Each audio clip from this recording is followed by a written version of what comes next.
Recording that shit. Oh, damn it. I'm recording this too. And there's the dog. There's the dog. So this is the Dave C mini long range 5-inch.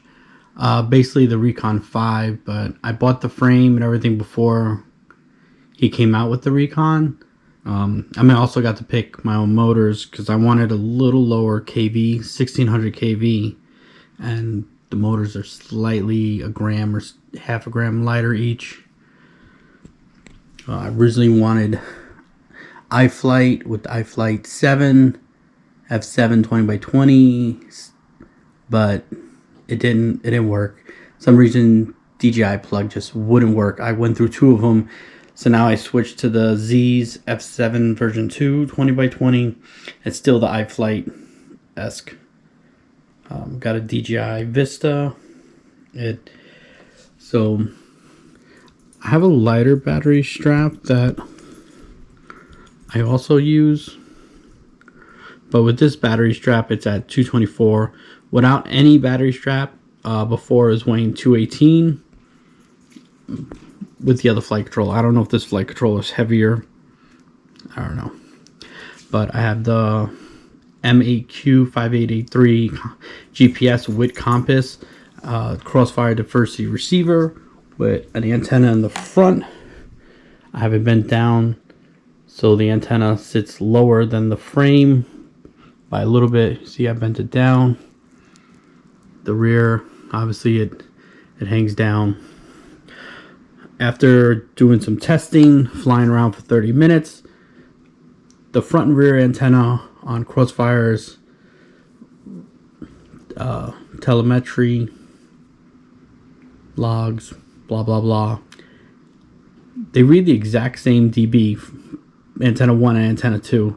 I don't know which is front, which is rear, but at least on all the flights going around, I mean, no further than, I didn't go further than like 500 meters or 700 meters, but they read exactly the same. Even going behind trees, getting dB up to negative 99 on low milliwatts, they read the same no matter what. So I might have just added weight for no reason. The antenna weighs a little over 2 grams. The diversity receiver I think is like a half a gram to a gram heavier, so I think I added weight for no reason. I apparently could have just stuck with the front antenna, which I like front better because when you're going away you can see the antenna clear as day. When you're coming back you can see the antenna clear as day.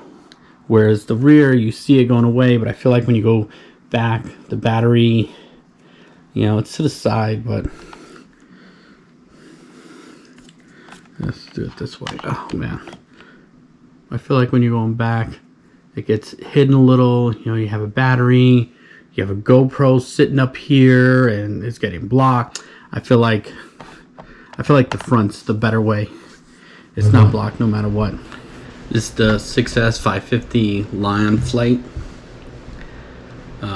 Doing a lot of full throttles and going up and flips, just testing the tune, where I find out that at full throttle it wobbles and pulls up and left, so I gotta adjust TPA and adjust the tune more. I only made one quick adjustment before flying.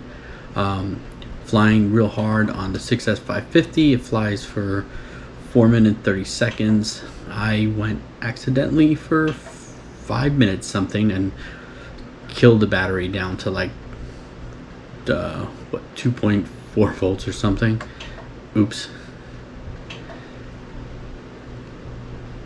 But I mean, outside of when I hit over 80% throttle, outside of that it flies good. All right, here's the 4S 3000 Lion. Flies pretty good, hovers at 40% throttle off the start. Then at the end of the battery it hovers at 56% throttle, so it's still better than the Explorer on this, and it flies longer. If you land at 2.7, it flies for 32 minutes compared to the Explorer's 29 minutes 54 seconds. If you take it all the way down, 2.5 volts a cell, it went for 33 minutes, which is a good flight time. Average I think about 20 miles an hour to 15, low altitude. if I was going faster or higher up, you know, it'd been a little shorter flight time. Here's the Succex Lion, what I made it for. I really was hoping it would do a little longer flight time and beat the 4S Lion, but I think because I was averaging a much higher speed, 30 miles an hour, sometimes 40, and I was flying a much higher altitude, going up and down 400, 500 feet back down. This isn't the whole flight. I did cut out the middle parts, even though I fast forward some of it to see it, just so you could see, you know, everything. I fast forwarded because, I mean, I can't sit here for 2 hours. But I mean, you see this average higher. I was having some problem with DJI's cutting out. I'm getting new antennas. Also, the Crossfire 25 milliwatts. This is a little more than half a mile away, and the Crossfire just like tanked. But I mean, it is at a 100 dBi, over 100 dBi. But I switched the front antenna from vertical to from horizontal to vertical on the front antenna to test that, so it doesn't get the null spot pointed at me and drop real bad. But here we are coming to the end of the battery on the Succex Lion.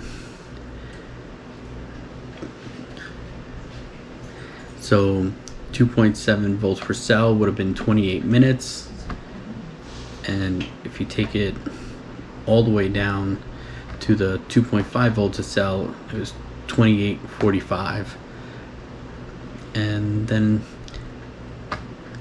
it tanks pretty quick once you pass the 2.5. This is just a little hawk sighting I did. This is the first test I did when I still had the iFlight flight controller in there, I believe. I didn't even get to finish this. I just flew for a little bit, for 24 minutes, when I saw the hawk fly by. But well, all in all, I like this one a lot. I think I did a little overkill. I mean, I could have gone lighter if I did analog, other stuff. I think I went a little overkill with the diversity. I could have saved weight there. One of my motors messed up, so I have to order a new motor. They're out of stock for 2 months. Ummagawd motors. But all in all, this is my favorite drone now. And that'll be all. Thank you for watching. Blah, blah, blah. Yakety smack.